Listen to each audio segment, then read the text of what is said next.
வணக்கம் மக்களே. நம்ம இந்திய அணி டி20 உலக கோப்பையில நமீபியாவுக்கு எதிராக ஒரு அபார வெற்றியை பதிவு செஞ்சிருக்காங்க. 93 ரன்கள் வித்தியாசத்தில்.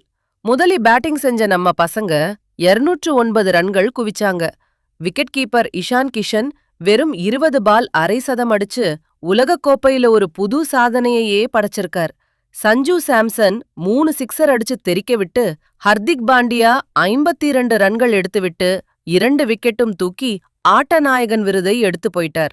பின்னர் டார்கெட்டோட இறங்கிய நமீபியாவ வருண் சக்கரவர்த்தி தன்னோட சுழற்பந்து வீச்சால் களம்லேயே நிலைகுலைய வச்சிட்டார்.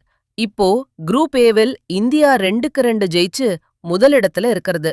அடுத்த மேட்ச் கொழும்புல நடக்க போற பாகிஸ்தானுக்கு.